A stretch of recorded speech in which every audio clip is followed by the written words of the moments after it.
Please raise the roof for the fantastic Hubert Mayr!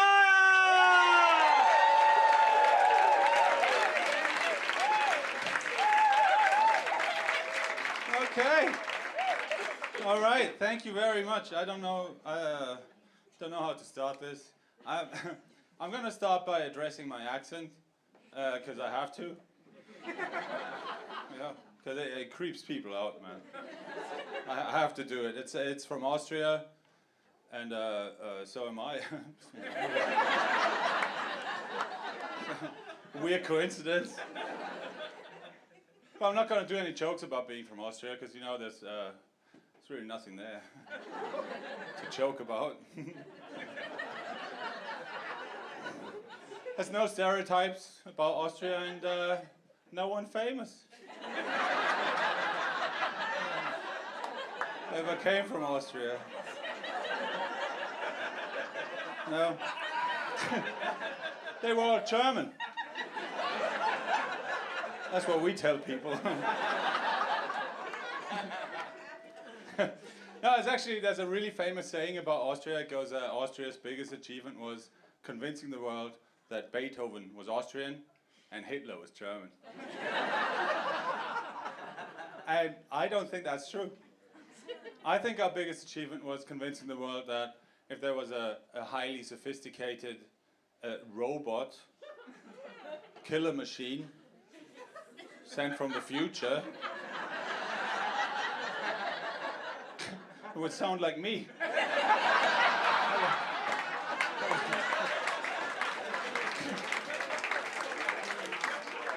Don't know what that was, like in the 80s. We just accepted that.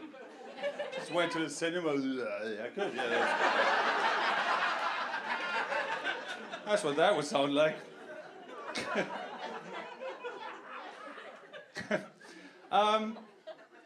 That's that bit. How are you guys doing with the cost of living stuff? You're coping, right? You're here. You bought a ticket, right? Like, I'm really struggling at the moment. I'm struggling so bad. Like I've unplugged everything in my home. I can't deal with it anymore. The only thing I would plug in at this point is the toaster. But you guys don't have power outlets in the bathroom, so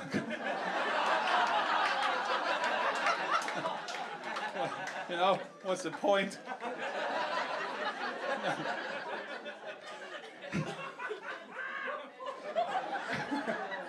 No, but it got really bad. It got so bad, I went to Austria for like 2 months. I stayed with my parents for 2 months just to try and save some money because I live in London, it's too expensive.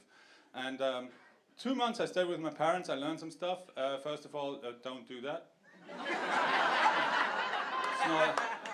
It's not good, it's bad. It's like, I'm in my 30s, I shouldn't be staying with my parents for longer than a day. 2 months I spent there, brought back some memories that I had repressed my whole life. You know?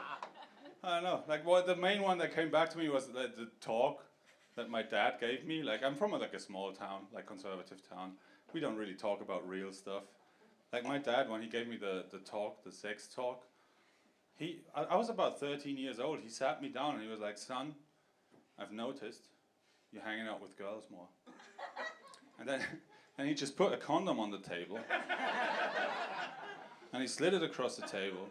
And he went, "Just don't make the same mistake I did."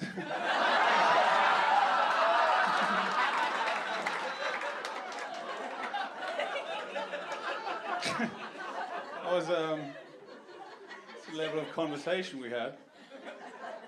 I know, I keep saying I grew up in Austria. I don't know if that's true, because I don't know. I don't know when I stopped like growing up, when I became an adult. Like, it's really difficult to pinpoint that exact moment when you become an adult, right? I think I figured it out for me personally. It was when I stopped caring. When I stopped caring about how waterproof my watch is. I think that was it. You know? I used to care. I don't know why, but I used to care. Like, my parents would give me a watch for Christmas, I'd be like, ooh, 100 meters. Why did I care? What was I planning? I don't know, but I used to care. And yeah, I know why I cared, because I was still a kid, right? Like I had hopes and dreams. You know, maybe one day I'll spend some time in the deep sea. Long enough for me to need a watch. Ah, it's time to surface. And that goes away, right? Like, if I go for a swim now, I don't care if my watch dies. Don't care if I die at this point.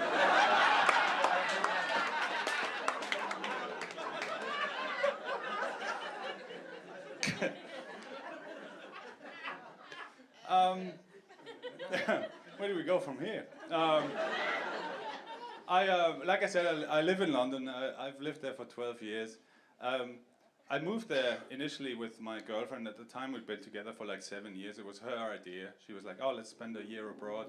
And I didn't realize at the time, but that was her way of trying to save a clearly failing relationship. I didn't get it. She could have just said that. But we moved to London instead. It didn't work. We broke up eventually. But she tried one more thing to save the relationship before we broke up, which was to go on a really romantic holiday. She suggested that, and I was like, yeah, let's do that. And at first, she suggested we go to Argentina. And I was like, I don't want to go on holiday and run into some distant relatives.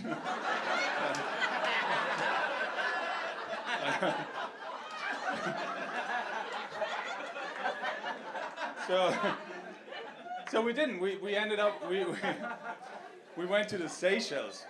Now, I don't know if any of you have been to the Seychelles. Beautiful place, most beautiful place I've ever been. You should go soon as well, like go soon if you want to go, because like, you know, climate change, like 3 years, those things are going to be underwater, you know. If you go after that, bring a good watch. But we went there. I still don't know why she waited till we were there to break up with me.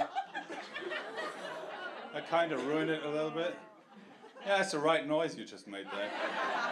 Now that really ruined it. Awkward flight back, I'll tell you that much.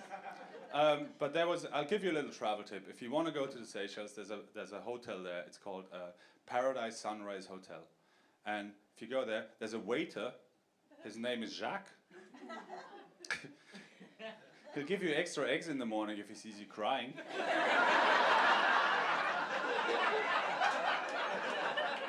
Really nice guy.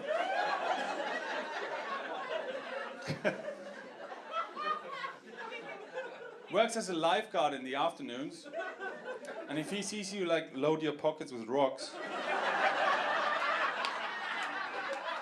and walk into the sea, he'll just wave at you. He's not a good lifeguard. Really good eggs though.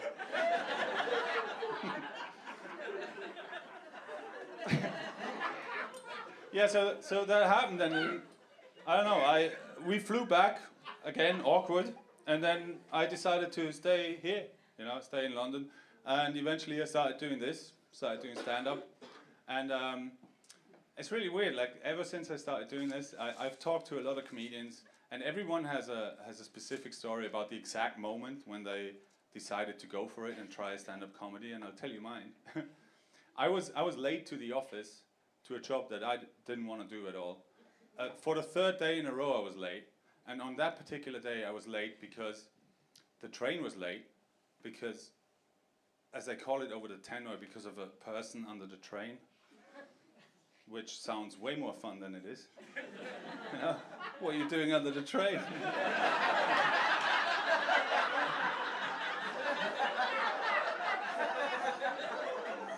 Silly goose, get up there.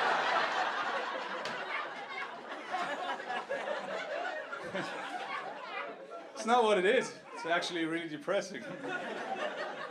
but I was stood there, train's late, person under the train, and there was an ad for a really big comedian on the opposite side of the platform playing the O2 that weekend, and I saw that and I was like, that's what I want to do. I want to be a person under the train.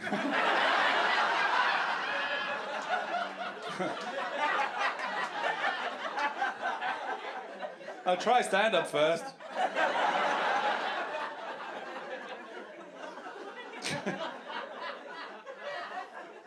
That's all right. It's fine. It's cool. I live in a flat share. 38. Can anyone beat that? No. No one ever can. I don't mind. I don't mind it. I live in a flat share. I just live with a really close friend of mine. We get along fine. It's all good. We have one big issue, and that's our neighbor. His name is Tim. He's a single dad of 3. And it's just a noise, just like non-stop noise coming from over there, like 24/7, like screaming, banging, to a level that you can't imagine.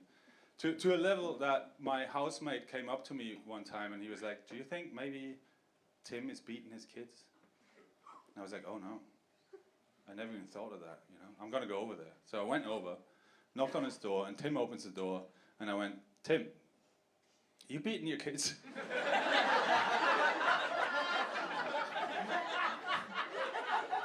And he went, "No." And I was like, "Well, maybe you should. They're really loud." All right, you guys have been lovely. Thank you very much.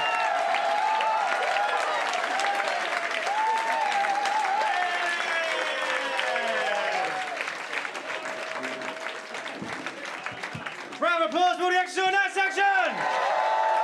Right, we're going to have another break and see you back for your headliner.